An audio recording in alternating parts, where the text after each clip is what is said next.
Selamat pagi saudara-saudariku yang terkasih dalam Yesus Kristus. Kita berjumpa lagi dalam renungan harian Jalan Hidup Katolik.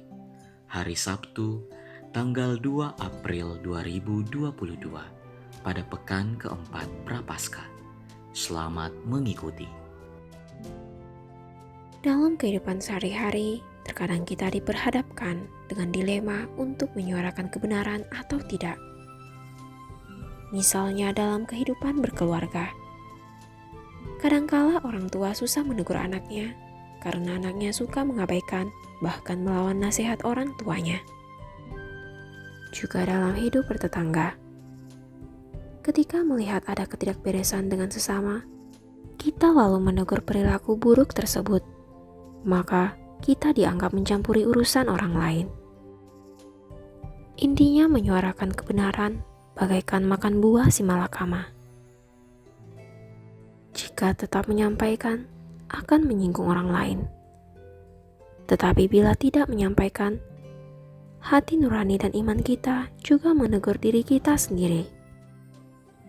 Hal inilah yang dialami Nabi Yeremia dalam bacaan pertama hari ini dalam menyuarakan kebenaran dari Tuhan.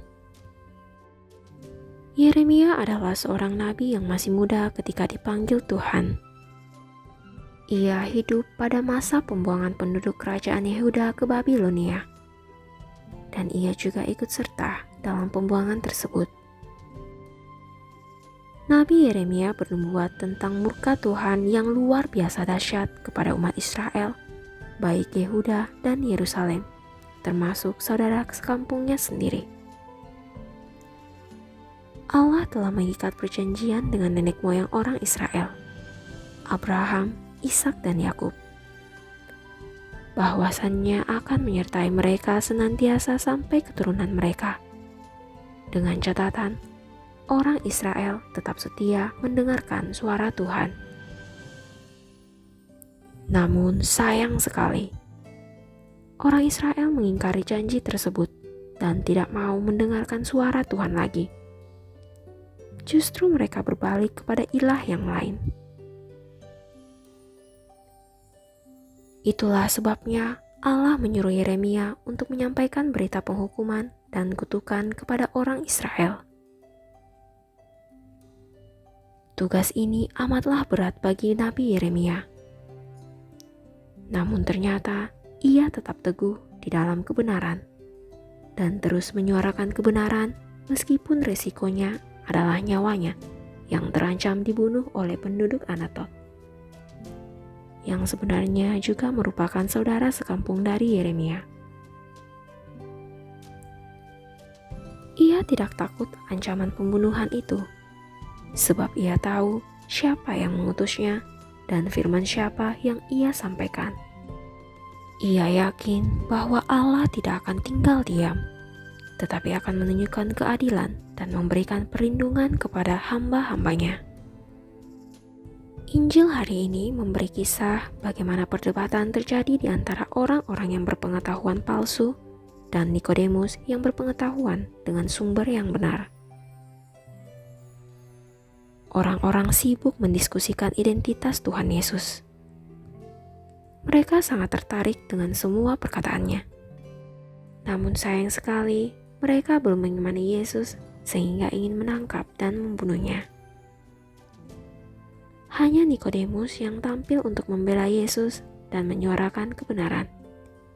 Ia berkata, "Apakah hukum Taurat kita menghukum seseorang sebelum didengar dan sebelum orang mengetahui apa yang telah dibuatnya?"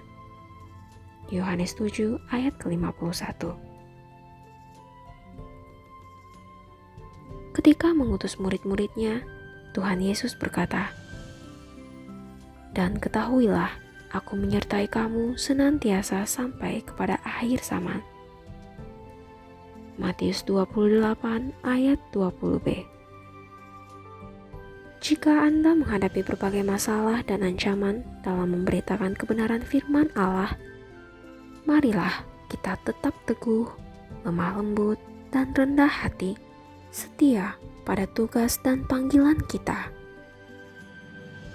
dan dalam hati berdoa seperti Yeremia.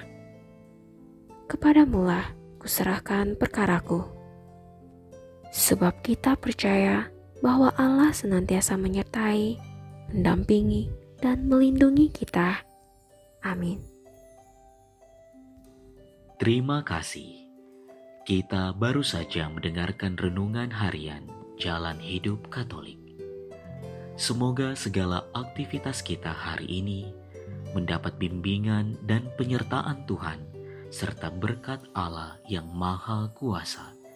Dalam nama Bapa dan Putra dan Roh Kudus. Amin.